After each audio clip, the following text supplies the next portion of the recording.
Hey there, race fans. I'm your man, Todd Brown of That Racing Show. Thanks for stopping by for this episode of the Pit Stop. Guess what? It's racing day.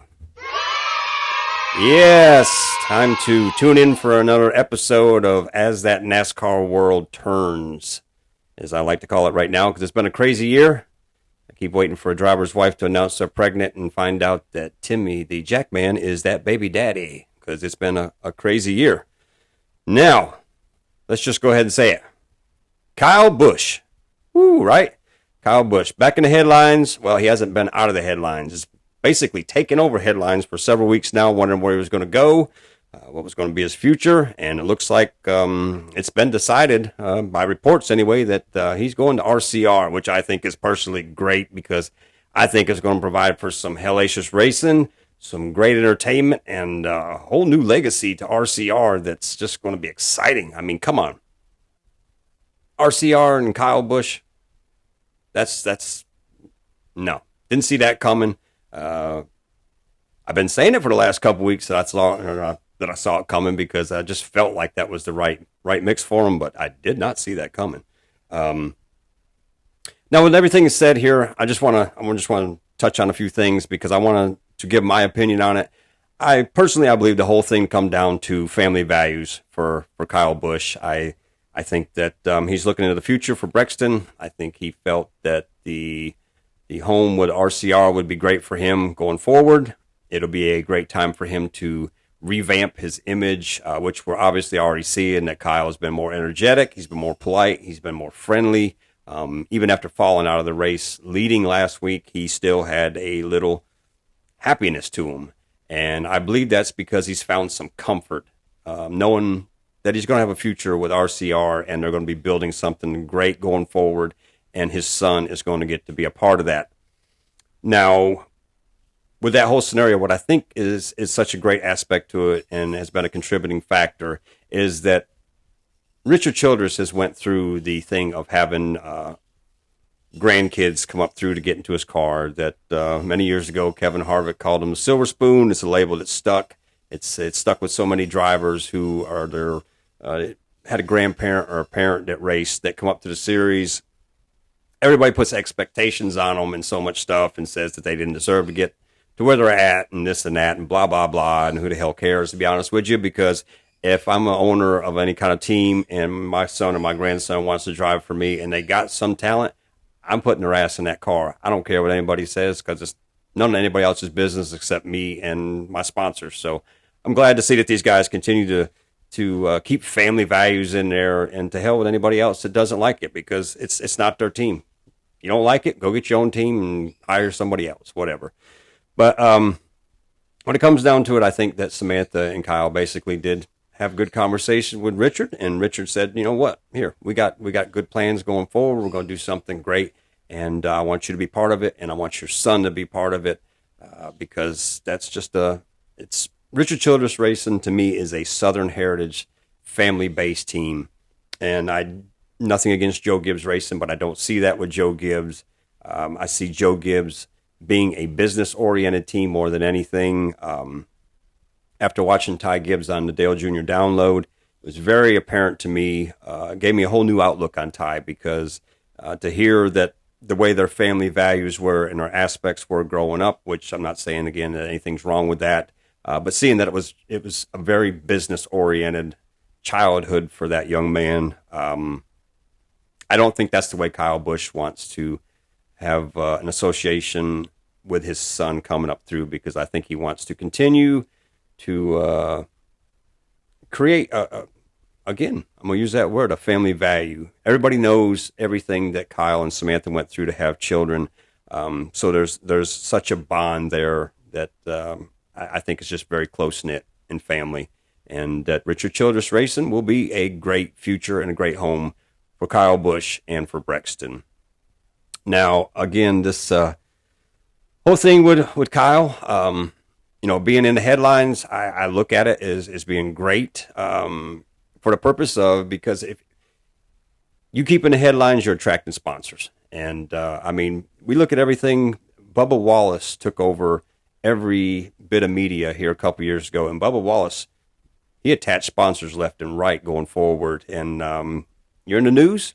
Hey, people are attracted to that, and I think that's going to be a big part of this decision here with who goes on that car, because I do see some good sponsors coming on. I've said it for a while here, a couple weeks on different message boards and stuff, because like I say, I did kind of see this happening, and I think Breathe Right has been a strong contender to get on that car.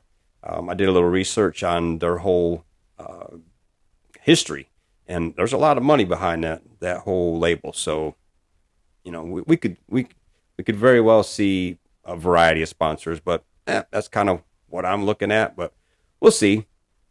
Another thing I want to just talk about now is with Tyler Reddick. I kind of have a hard time seeing that Tyler Reddick stays at the team because I would personally have a hard time bringing the driver from another manufacturer into my team, and knowing that the driver I have now is going to that team. I don't think I'd want that shared information going along for a year.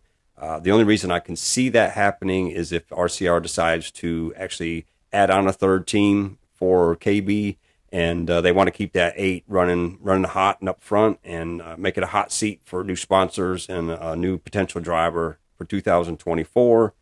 But again, I just kind of don't see that happening. But wouldn't be the first time I've been wrong in my life. But hey, that's the fun of this. Now, I also want to talk about Joe Gibbs here, because there was such an issue with finding sponsor for Kyle Busch, who obviously arguably is one of the best drivers that there's been in the Cup Series for years. I mean, for the history of the sport, he's obviously one of the best. And there was issues with trying to find sponsorship for him.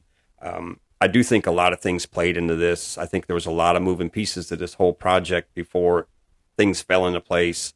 And I think a big part of it started when Kurt got hurt, because they put Ty in there right off the bat. So I think it was a perfect audition for him to see what he was going to do. And I think once he had a couple good runs, that put the ball in motion to go, okay, we're putting him in the 18 with Monster Energy as a sponsor. Monster sponsors Kyle's brother Kurt, and I don't see them in the future as having 2 cars out there in the Cup Series. So I think there was a genuine move, discussions behind the scenes with Monster to say, okay, let's do this, and let's move forward. So that brings me back, though, to the woes that they were having trying to get somebody else. And people can contribute to an attitude that Kyle had and all these things. But when it comes down to it, a brand wants to be a winner as well. And, the wins haven't been there the last couple of years like they were in the past, but still don't change the fact he's a repeat NASCAR champion. He's a potential winner any week. And you'd think that would want to have, different labels on the side of the car. So it brings me to what's going to happen going forward with the 19 car, because Martin Truex did bring Bass Pro Shops to the team, and I kind of do see Martin retiring after next year. So it leads me to wonder whether Bass Pro Shops will stay with the team with a new driver, because they have a certain image that they present with their drivers, and especially with Noah Gragson coming up to the Cup Series, taking over to 42. He's had an association with Bass Pro Shops, so does Bass decide to put their name on the car through a partial part of the season next year and then go full-time with them in 2024? Who knows? There's so many aspects there. But I do see that there could be some issues right there with Joe Gibbs Racing, with getting somebody in that seat for the 19 and in the future. I know there's a lot of young drivers coming up through. They got all their backing behind them that can easily fall into spots, but I'm looking at somebody who is prepared and ready for that spot. Brings a lot of questions to me.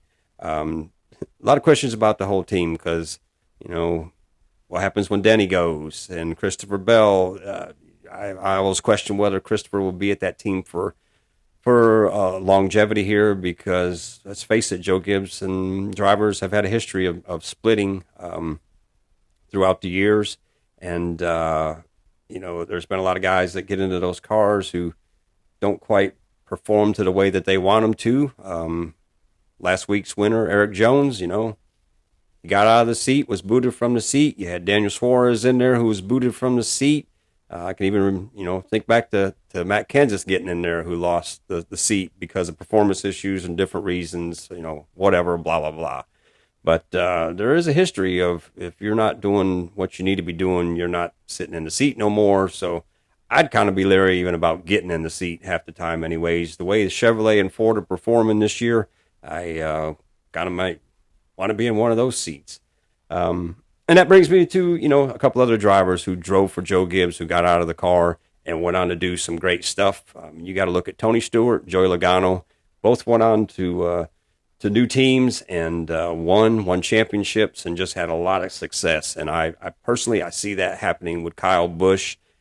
I see this being a right out of the gate strong team. I see wins coming, and I see championships coming, because I do believe Kyle Busch has got 1, 2, possibly 3 more championships in his future. Because, come on, let's just face it. He's a record setter. He's done great things for his sport. He's a hell of a wheelman. And let me say, I'm not biased to Kyle Busch. Trust me, it's the complete opposite. But I'm not going to not acknowledge how an amazing talent he is. And he's just a hell of a wheelman. So I see a lot of great things coming. And again, I always question why he don't have 3 or 4 championships now, or possibly more. I think he has a talent. It's been there, so I don't know what dynamic just didn't happen with Joe Gibbs to allow that to happen. But I do think that in the future we're going to see RCR being a Cup champion again. And I mean, come on, this is going to be a great year of news, crazy things going on, wins. The season's already been ridiculously crazy, and I love it. And I love the news coming out. I know it's all not a done deal, supposedly, but I'm pretty sure it is. And with that said, I do want to say I love the days when drivers and teams were able to announce their own decisions and provide it to the public. I also love the days when paint schemes come out that you had to go to the racetrack to see the car or tune into the race to see that new paint scheme.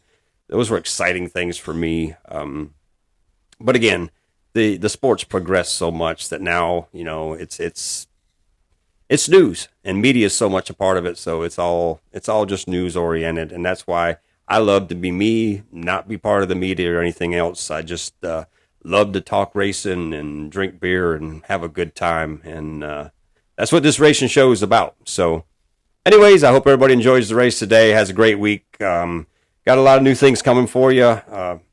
There's just great things happening in the sport that I want to talk about. Obviously, North Wilkesboro coming back. The whole issue and accident that Nick Hoffman had, the dirt track driver, and how different Cup drivers come to the aid of him and to help the family out, because again, that's what racing is. It's family.